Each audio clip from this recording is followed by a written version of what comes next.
Hi everyone, this is GeoWolf from Productions², and today we're going to go ahead and get into our 6th developer's vlog for Space Crusade. At least I think it's the 6th. I've lost track of these things by now.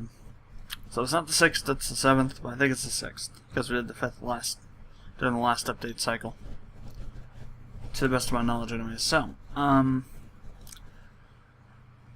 let's go and talk about what I've already changed so far this development month. There are some things that have been radically changed, some that haven't. Let's kind of go over some of the stuff that has changed. Probably get an error message about... I thought I would get one. I guess... No, wait. Word was the one that got saved. Okay. In case you're wondering what I was talking about there, I actually started recording this 2 days ago.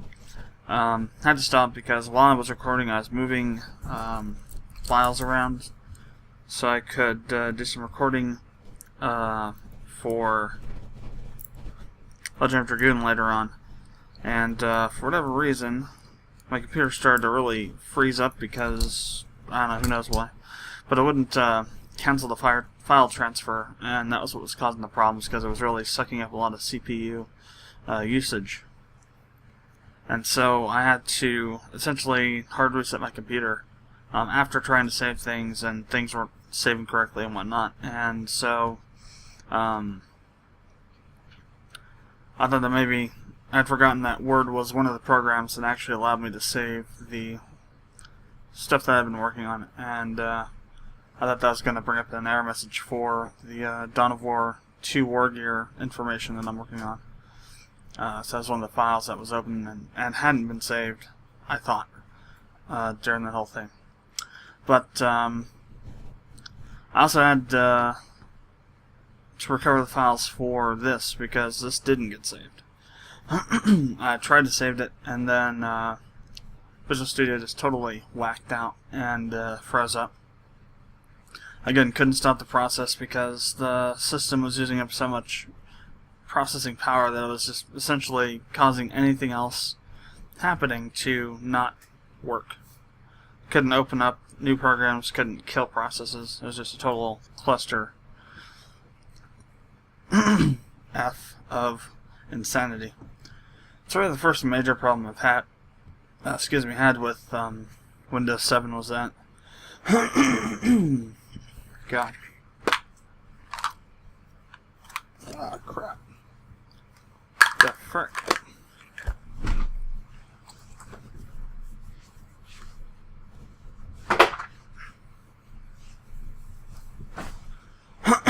Okay, now, so getting into some of the stuff that's changed.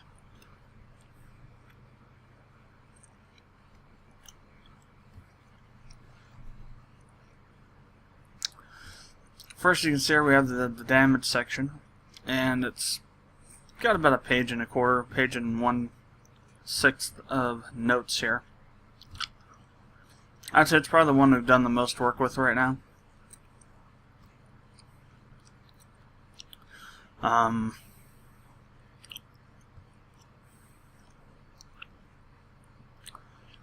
So let's go ahead and go over what I've changed there.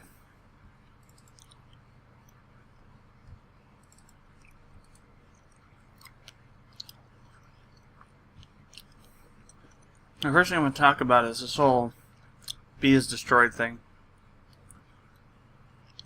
This is meant to be a kind of a break, or a cancel, or a way out for the code to use in case during the processing of the damage the target chip ends up being destroyed. Because we don't want to waste CPU time on calculating damage for a ship that's already been destroyed. This is not implemented in a way that it will work right now. I had it set up a certain way before, and it just did not. It sort of defeated the purpose. Because this isn't supposed to be looped, and I had it looped with the while saying, while B is not destroyed. Or while not B is destroyed. Or that'd be the proper terminology for that. And it just didn't work that way. Wouldn't work that way, rather. So still in the process of figuring out how to make it work. That's just one of the small changes that I've changed and changed back a couple times. The first major change happened here in process weapon queue. At the bottom here, we used to have a thing where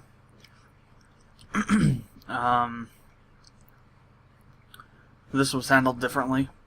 What it does now is it sets the S damage first, since that is used later on, and then adds S damage to the vanilla damage. Before it was like vanilla, and then we'd add that to there or something and passed it. It was just a real mess, so changed that, got rid of the pass because it's not needed in between functions in the same class, and add in some of this other stuff here too. Like this else here, and then also if B is destroyed to break the process here. As this is a for loop here.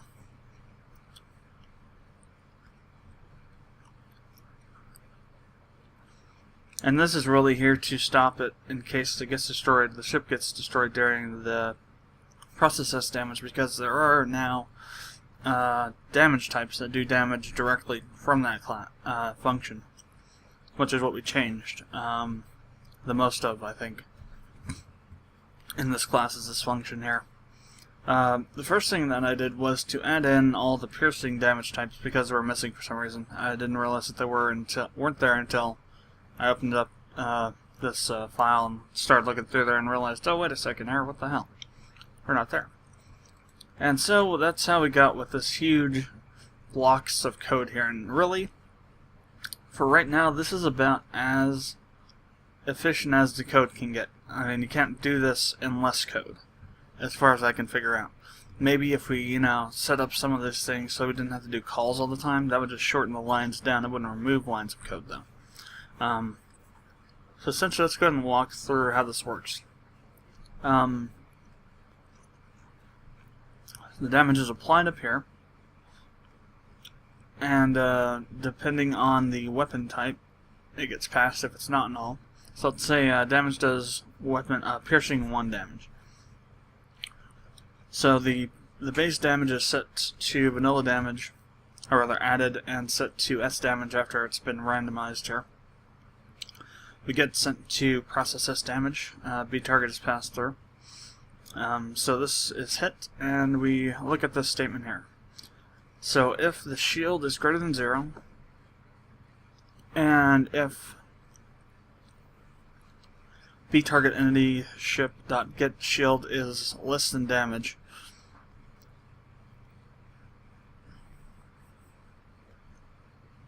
then we apply the damage.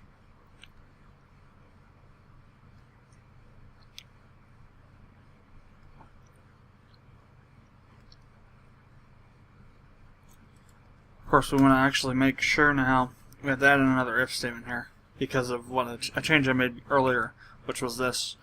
So I'd realized that this was only going to go through here if the ship had shields. If the ship didn't have any shields, it wasn't going to go through there.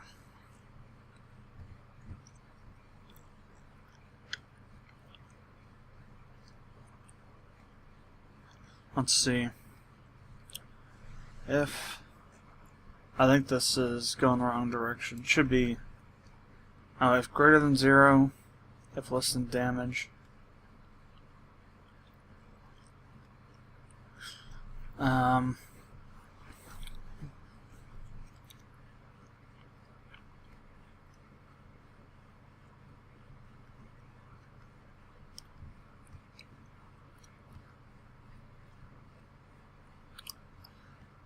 Let's do this.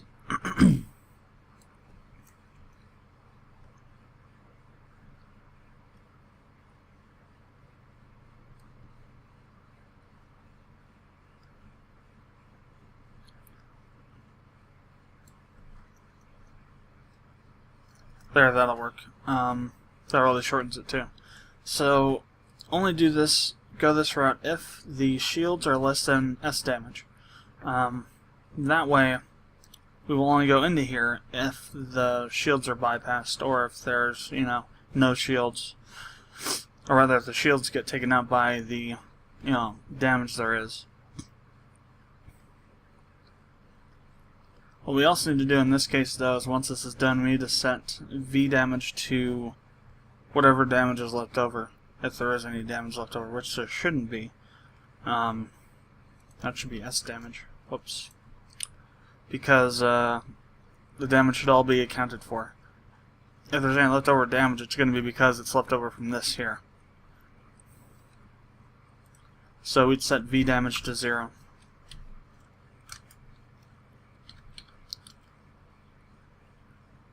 Well, no, we'd have to take S damage out of it. So maybe we'll do that at the beginning. Up here.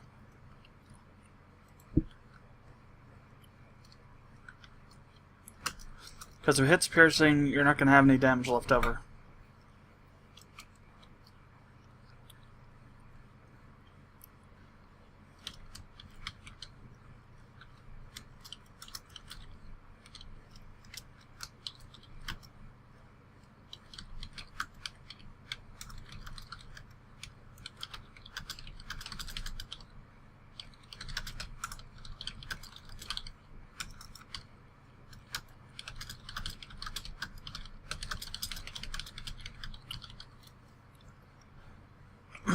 Alright, so how this works now is, if the shields are less than the amount of damage generated, then we take the number of shield points out of S damage and then just set shields to 0. Next, since this is piercing 1, it's going to do extra damage to armor. So we first have to calculate out the modified damage that we get, damage produced from the damage modifier, in other words. And then we add that,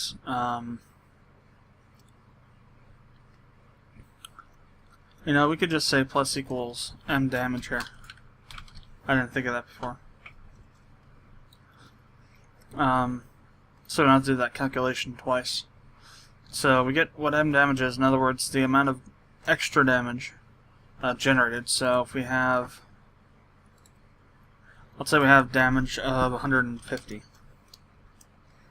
So that's going to be times whatever AP1 PS, which is 0.25. It's times 0.25. So we're going to add this to 150 now. So armor damage under piercing 1, if there's no damage removed from the shields, is going to be, and you have 150 damage, it's going to be 187.5 damage total. Now as we go through, we apply that damage to the armor, assuming that the armor is greater than 0, and really we don't need this greater than 0 thing here, because if it's 0, it's going to be less than S damage, so we can get rid of that. Which is good, because then we have a less complicated if statement. So if you have less armor than damage, do the same thing, take the armor points out of damage and set armor to 0. And now what we have to do is we have to take the bonus damage off, because that bonus does not apply to the hull, and that's what we're going to be applying damage to next. So we have to remove that. So let's say we have 70 points of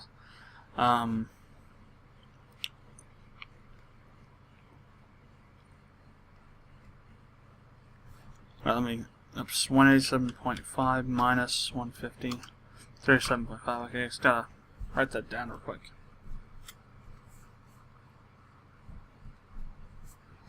Anyway, 187.5, so let's say we have 73 armor points, so we'll take 73 off of there. Now we have to remove the bonus damage, so 37.5, and so you apply 77 damage to the hull. Again, you have to do that because in this level of piercing damage, the hull is not hit by the modified damage. And even then, when you do get down to the area where it can happen at, there's different levels, different modifiers for each type. Like for here, you still have to remove S damage because the modified damage for hull piercing is higher than that, I think. Or maybe it's lower. Yeah, it's lower. Hull armor piercing is 0.58, while hull piercing is only 0.45. We can also change this to being M damage.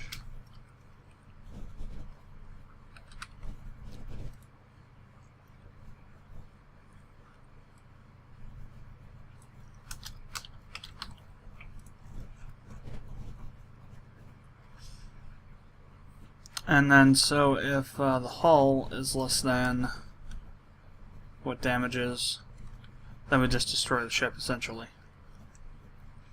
Set damage to 0, set hull to 0, B as destroyed is true. Also, if from taking out the bonus damage, S damage goes below 0, we set it to 0.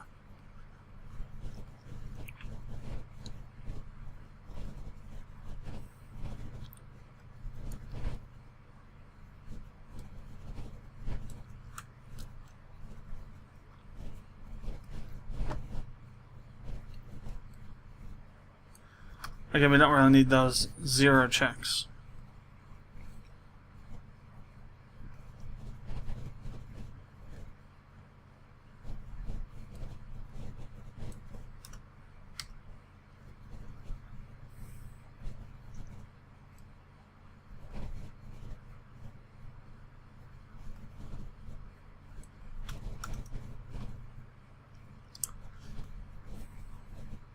Updating my comments here to reflect those changes we made.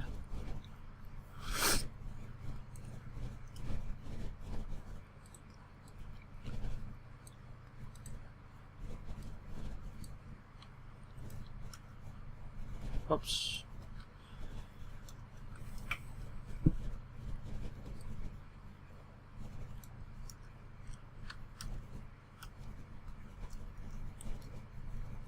Actually, should be less than.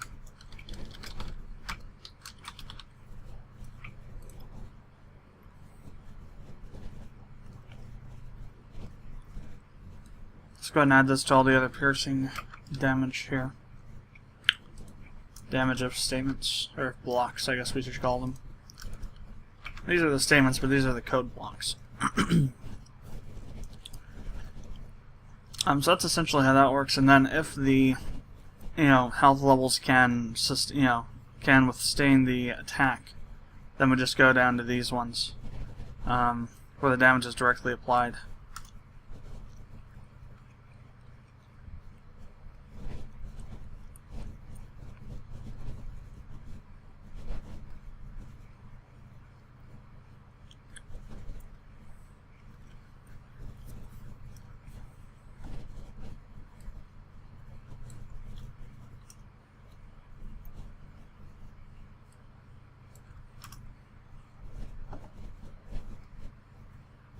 I'll fix all the rest of that later. I'm still going to work on this after I do this. I'm just doing this now to get it out of the way. Some of the other changes to here include pretty much everything except for the EMP damage types. If you remember from any other time you've seen these napalm and nanite statements or F blocks, they have been much larger. Well, I decided that we were going to come at this from a different direction than I had previously taken. Originally, this stuff's going to be tracked inside of this class. Then I moved it over to the ship class, and now the ship class tracking is going to be done differently as well. And we'll get to that in a second. But yeah, now instead of doing everything else that it did, it just calls a function from ship and passes the amount of damage to apply, the number of turns, and the type of damage it is. Same thing with nanite.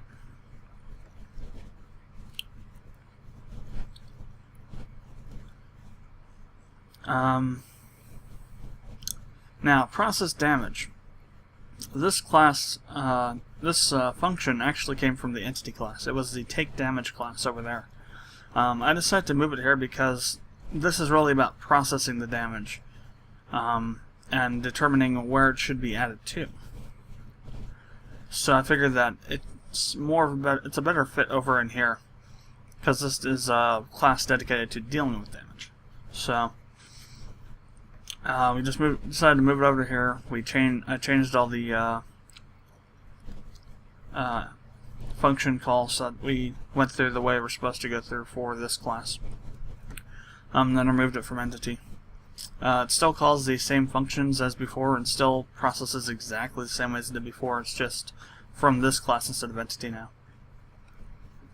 And then we have two new functions here that we've added. These are both to process turn-based damage. This one, if the C damage vector and chip is greater than 0, it will go through this for loop here for the number of elements in that vector and determine if which elements are not 0 turn elements, and then process the damage for the current turn by sending the B target and then the element number through to this function. And then after we do each time through this, we go over to another function in chip called check T damage, which checks for 0 turn damage and removes it. Down here, we do some setting up and storage of numbers, because earlier when I had first done this, we had these still like this in these if statements and elsewhere, and it just got huge. These things were like all the way out to like way further than this will go right now. They're just huge if statements.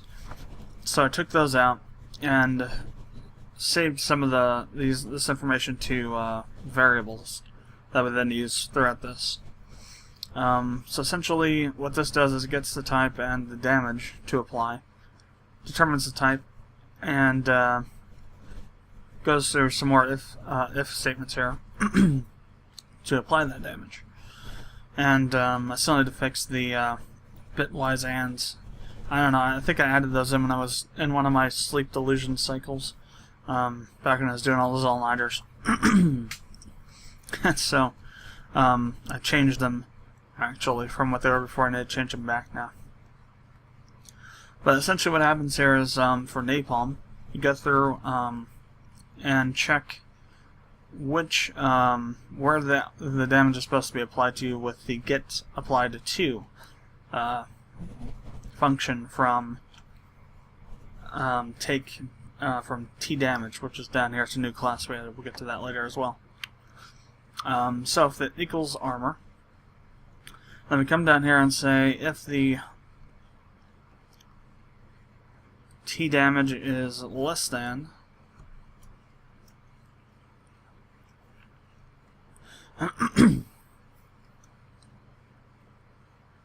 again, we don't actually need the 0 checks there, because this will take care of that on its own.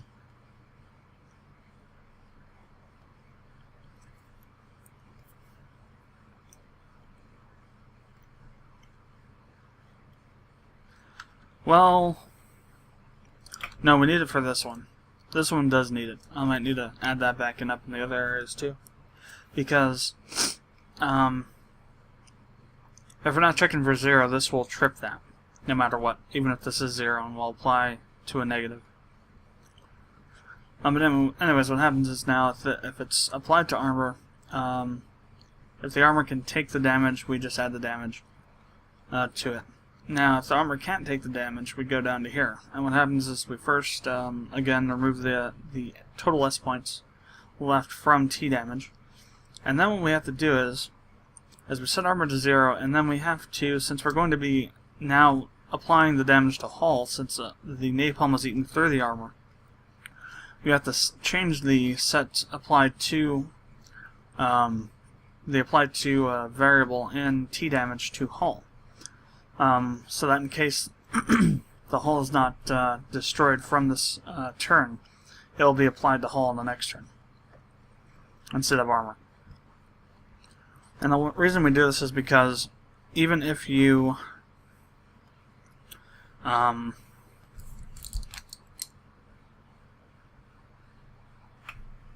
that's right. Thought my watch had messed up again. But if you apply if the napalm eats through the armor and starts applying to hull, there's no way that's going to be reapplied to the armor for that particular instance of the turn-based damage. And that was the idea by doing this, so that you'd actually have it in the code being able to go through the armor and then start hitting the hull, not only being applied to only armor. Just add a little bit more realism to the game that way, through how the damage is applied. And so after it does that, if the armor gets destroyed from napalm, you go down to hull and through all that. In this case, it doesn't matter if there's shields or not, because the damage has already been applied and napalm's already on the armor. I'm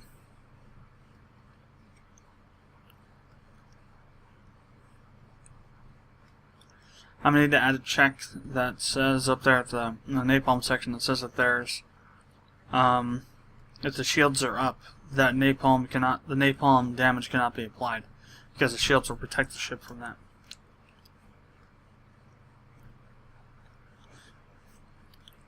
For nanite damage, essentially we just say, what we had before up in the second process S damage function has just been moved down to here. Except using the accessing and using the T damage elements in that C damage vector.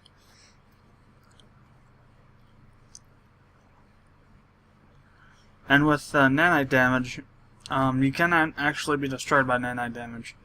You could have 100 turns of worth of this damage, and I mean you'd have like 0.0005, shield, armor, and hull left, but you wouldn't get destroyed from it. You could be destroyed from other damage besides that. And that's by design, because this will only take the damage out of what the percentage of your various health levels left. So, like if you have,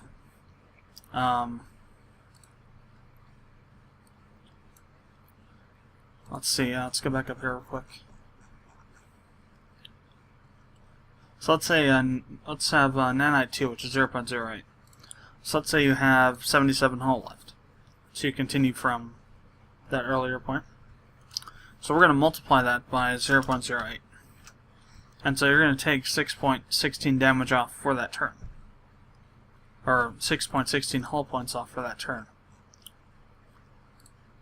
So that's minus 77. Times -1.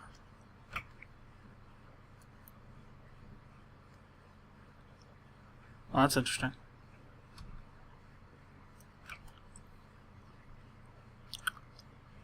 Uh, 0.08, 6.16.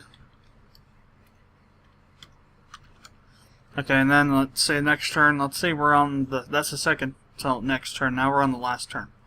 So we do it one more time. Assuming there's no more damage applied. And so you only take off 5.6672 damage. And so it just keeps on getting smaller as your various health level total is smaller. That's all that's really been changed in the damage class. Let's go ahead and head over to ship now. In ship there was a lot of... Oh, and I also started adding these in too. You might have seen it on... Well, I don't know if I have it on damage yet. Yes, I do. Okay, you might have seen that there. This is just kind of a more in-depth, detailed in-code changelog that lists different versions of the current file, which is only going to be used in the header files. It's actually telling you the current version of the class. When that version was created, or when that was modified to that version, and the changes made, as well as the file name, file name, what this is, the description of the class, and what it does or how it works, and when it was originally created on. But for ship, there was a lot of changes. The ones we're only interested in are, I think, Yeah, 1.6, which is removed anything that having to do with the turn-based damage as it was before, and then we added in the few new functions for dealing with the T damage class. First thing was to add a vector of T damage elements called C damage, and then we had to create some functions to both add elements to that vector and also remove them if needed, and to check it. To check it for elements that we could remove, and then to the function to remove them.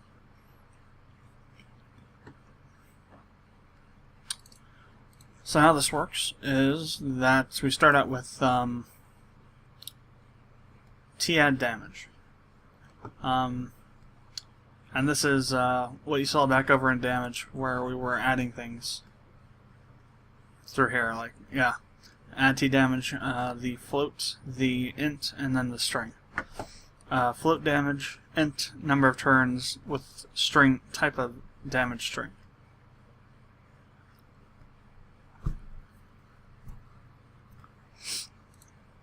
And then that adds it through pushback to T damage through the constructor. Now when we call check T damage, we get the size of C damage, and we loop through it with a for loop. And what happens is if we find any elements that have 0 turns, we remove that turn with remove T damage, which passes the value of I, and we use erase to remove that element. And then what we do is we set I back to 0, because when you remove an element from the vector, everything behind it will shift forward. So it's not like an array where if you remove an element's contents, the element still stays as, element 5. Everything stays empty, rather. In a vector, everything behind it shifts forward. So what was element 5 is now what was now element 6 is now element 5, and the size of the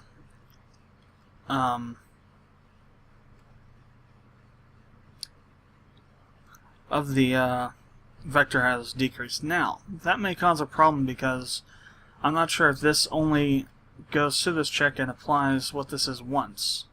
If this updates every iteration through the for loop, then that won't be a problem, but if it updates during the first iteration, then we may have to encapsulate this in a while loop.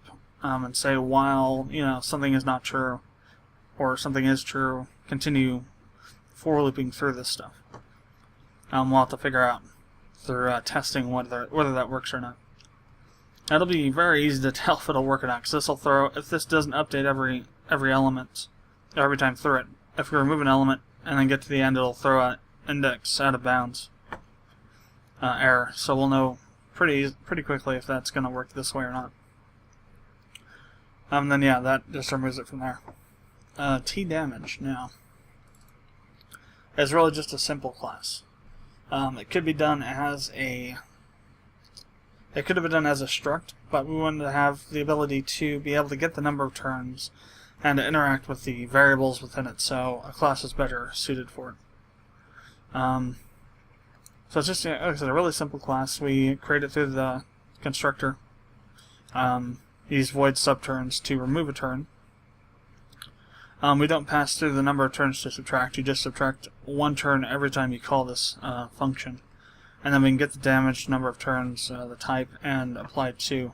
There's also set A to, which we use to reapply the damage to another health level if necessary, like we did napalm to hull. And then the I'm not sure why I did. I think I did protect it because we were going to do this a different way before. I can change that to private now. Originally, the idea was to have this be a superclass and then to have a subclass for each damage type.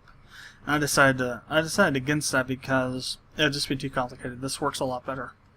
If you can make something simpler for the same functionality, you should do it. There's no reason to make things complicated just to make them complicated. Complicated code leads to complicated issues, which leads to a lot of bugs and problems fixing those bugs. That's my own personal take on the whole situation. From just my experience. That was all for the changes that had already been made prior to the other day.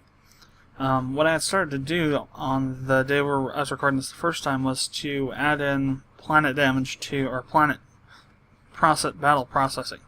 But before I was able to do that, I realized that we had to actually add in the planet generation first, so that, well, there's two ways we could have done the planet generation, which was how we do the enemy generation, which is to generate them on instance when they're needed, or to generate them when the game starts. Well, we have to do it when the game starts because the planets have to exist within the game universe from the start. So I started to add that in, and then that's when all that BS went down and we had a hard crash and all that stuff. So that's where we're going to start off from today.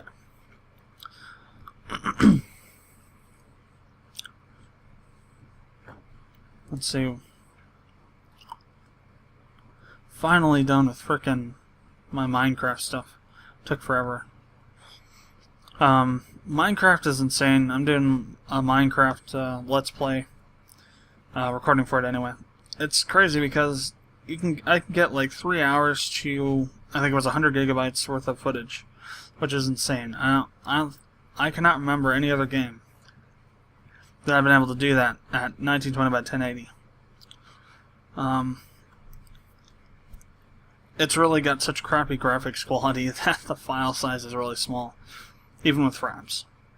Although I am using PlayClaw, but it's still even smaller frames when I've used frames to record it.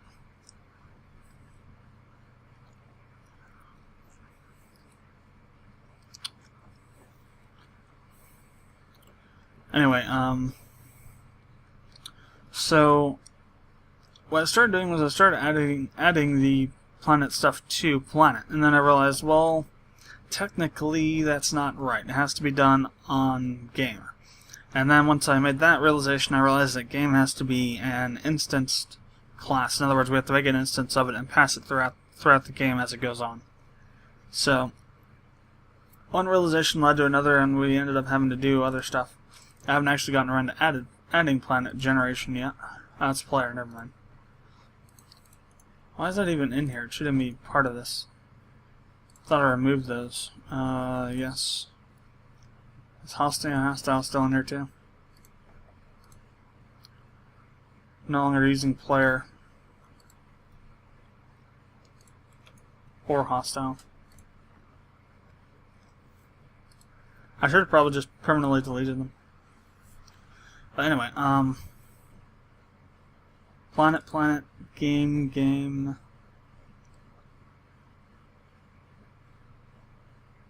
I don't even have the game, oh damn, no, yeah, see, that, I thought something was missing. We're missing the game, header and class file. I'd moved them over from, the Space Crusade Alpha, 0.5 Alpha project, and actually had not saved them yet into this project, and so we lost them. Oh wait, no, here they are here. That's odd. They exist up here, but they're not over here in the file list. Oops. I just moved that. Didn't need to. So I would have refreshed this somehow.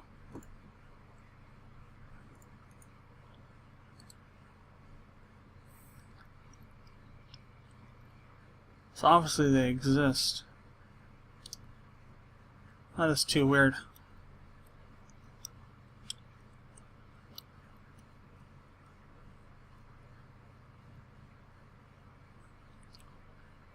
Okay, no, the files exist, but they didn't get saved in, okay, that's what happened. The files were saved, but I guess what happens is that the file list for the solution is not updated until you close out of Visual Studio or something, or for some reason it saved the files but wasn't able to save the project file, which could also be the case. So let's go ahead and add them back in as existing items.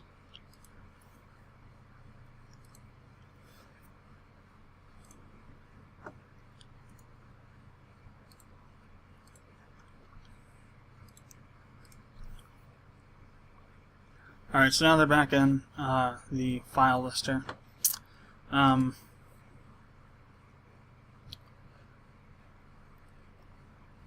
So yeah, this is going to be kind of weird, complicated, and complex because it has to be. Essentially, all the different planet variables are going to be dependent on the EKS value. So we're going to have 5 different, randomization generation if statements, if you will, or case statements, even maybe even with the switch.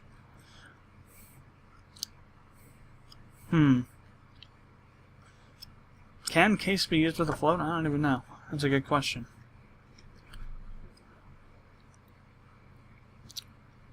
Let's go find out.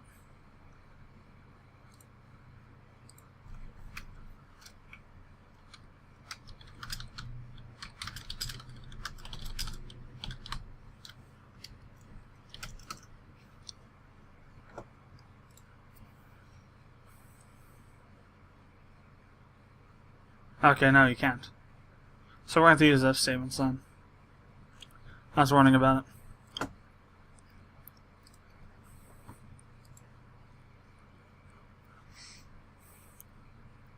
Alright, so let's go ahead and add the planet generation thing back down here.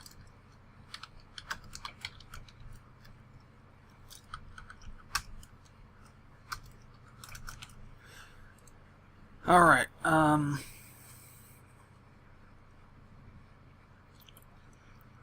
so everything's going to be stored in game, and planet's just going to be used as a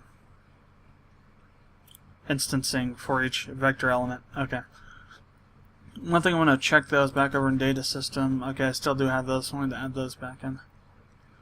Or actually, no, they don't. It doesn't have what I changed it with. I don't think, unless it's not. Unless I didn't change it in the.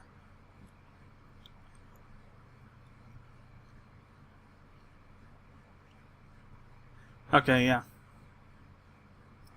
Well, no, I did try. I started to pass it.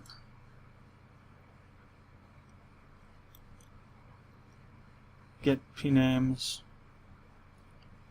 And game.get p names.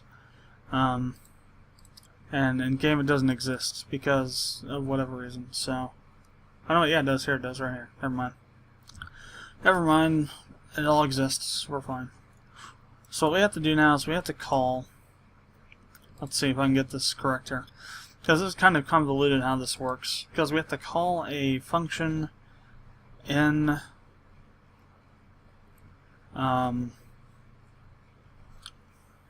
data system. That's going to call a class in game. Then we go back to the main execution function, and we call generate planets in game so that we can access the planet names that way. It's just it's the easiest way to do it without having some kind of crazy code in there that I've found so far. Because essentially what we want to do is we want to be able to go through and remove planet names that we've already used. Because I was trying to toy around with being able to detect if we've used a planet name once before, but the problem with that is that you have to check through the array of names, or vector of names. The array and vector of names, because the planet storage is going to be a vector. And so you'd have to go through it, and if you used it once, you restart, choose another and restart, but you could have used the randomized name previously and you wouldn't be able to know that. And that's where the whole problem comes in at. So I wanted to just be able to remove the name once it's been used once, so we won't have to worry about that. The only way to do that is to create a new a new array and load the planet names into that array in game. Because the array in data is static, and also because we don't want to be, removing things from that array. I also don't want to move that array into here because that's more of a data thing. That more belongs in the data system because it's holding names of planets. It's not holding objects or anything like that.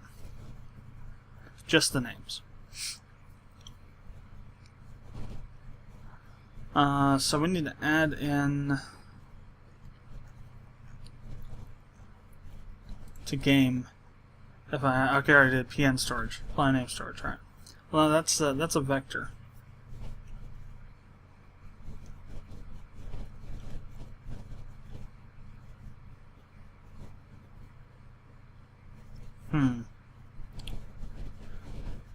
Okay, no, we could do it this way. This will work still. We could just remove the elements as needed, and then they won't be in there anymore. We'll need to modify my plan of how this is going to work, though, because instead of going from the size of planet names over there in data system, we'll need to go off of this one instead, because we'll have to update the size of this array, or this vector, as we're going through it, so we don't have any out of bounds issues. So we actually don't need that count of, we don't need this anymore. Get rid of that.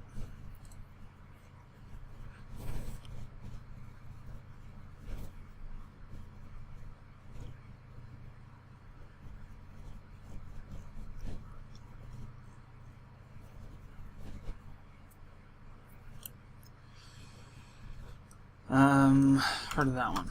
Okay. So what we'll do now is, over in main, I already know how it's going to work, so it'll call from there, we'll come over to here.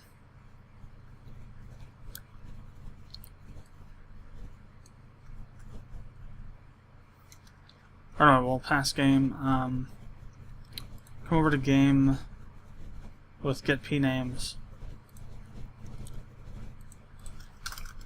So void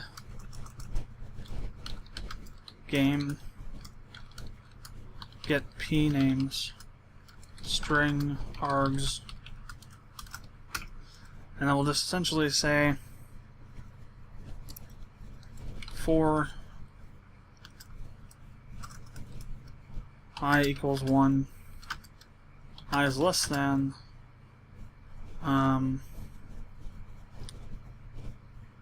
count of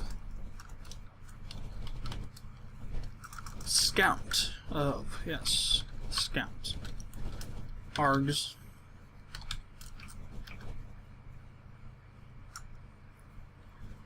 That's the problem I ran into before.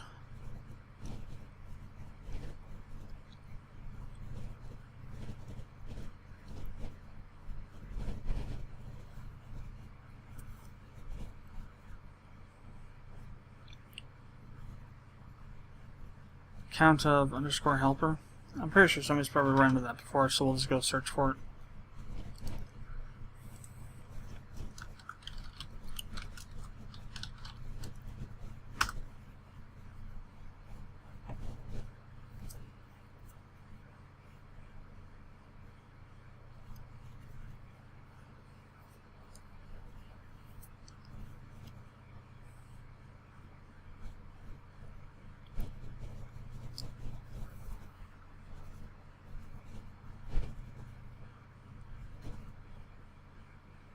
Let's try using the full, at least maybe some of the full error text here.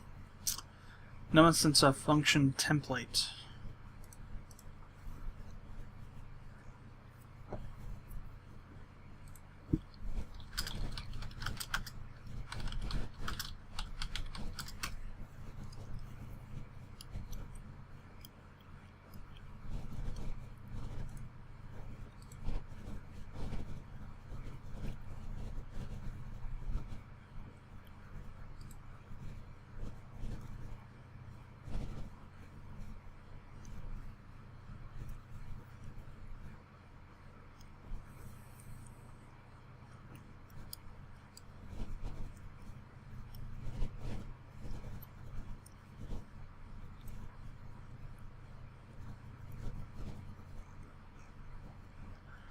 Oh, still nothing, huh? That's interesting.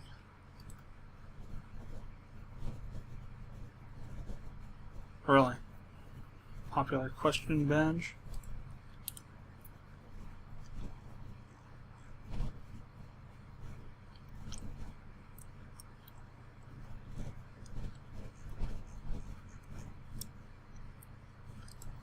Why is that?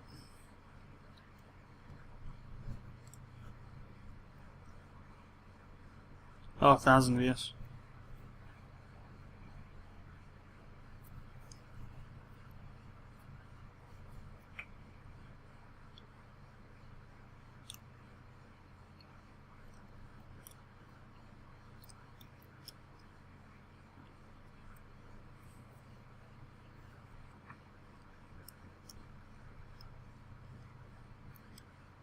Huh.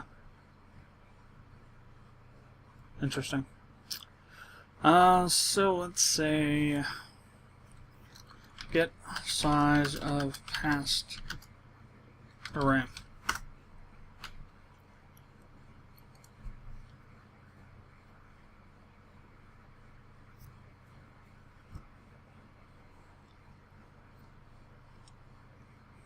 Really?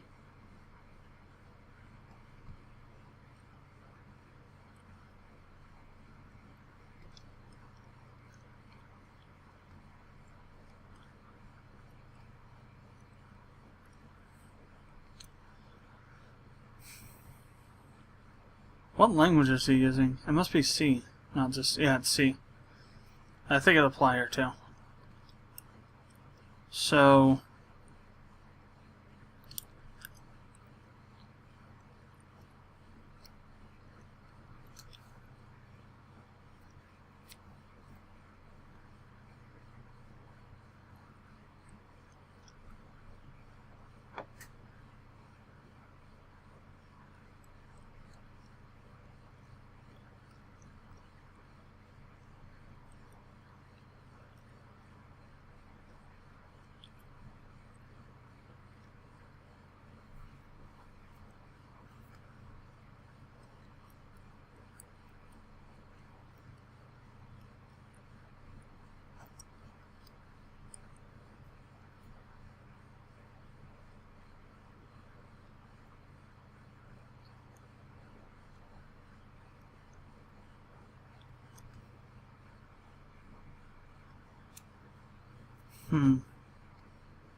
well, there's your answer. I guess we have to pass the size with the...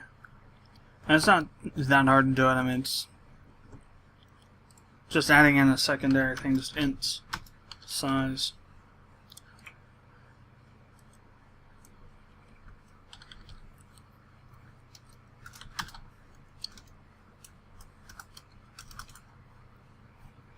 Adding in one parameter isn't going to, you know, crash the game.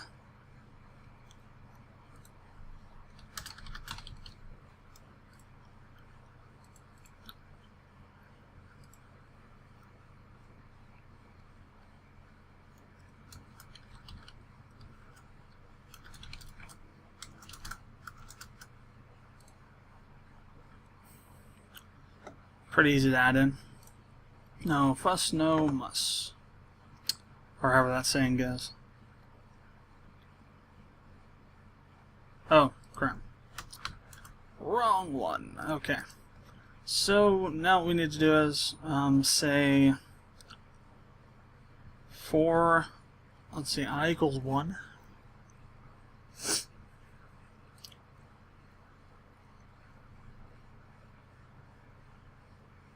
Less than or equal to size, since we're gone from 1. And then we say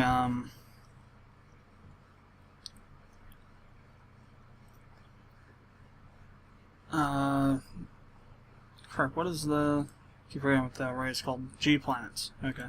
Or the vector rather. G planets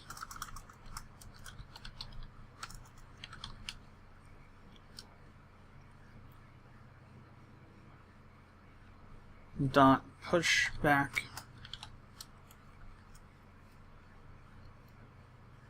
planets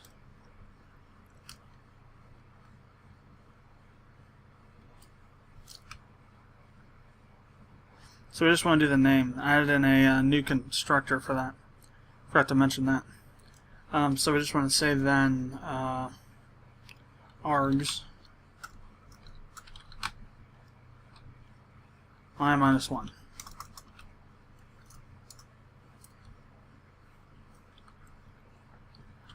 So essentially what happens now is we loop through this with the size of p names from data system.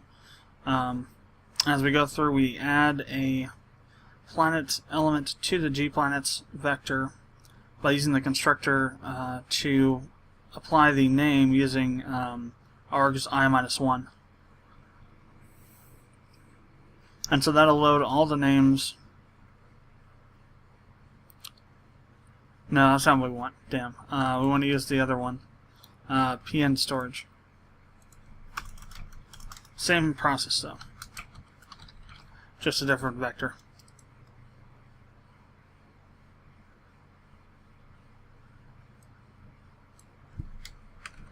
Without the planet thing there too.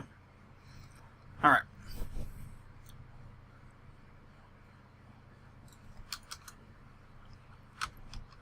And that's really all that is. Now, what we need to do is we need to take that and apply it to our previous way that we had this going.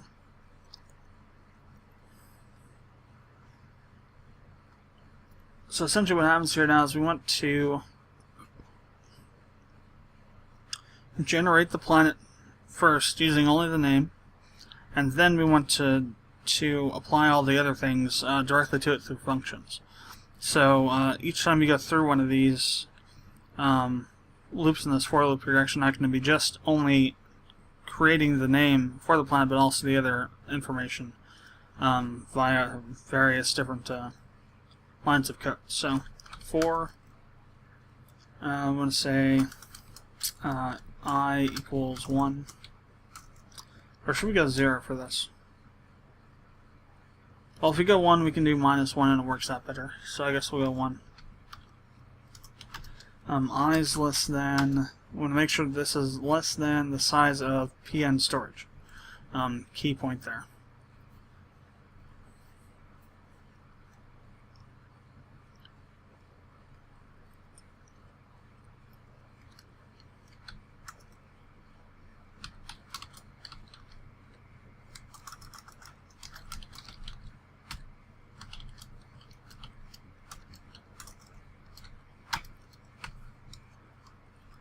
Alright.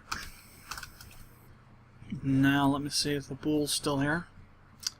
It is not. So we'll add in a bool here. Bool unique planet name. So bool does planet have a non-used name?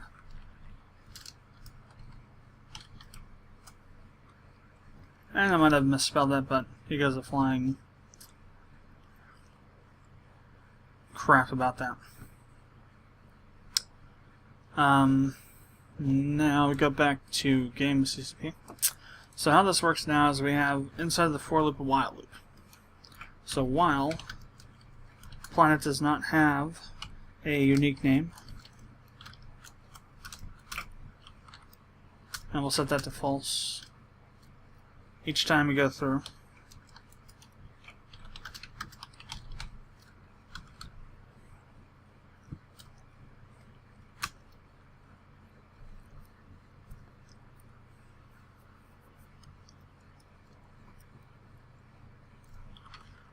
We'll do that for every time but the first time. If I equals 1,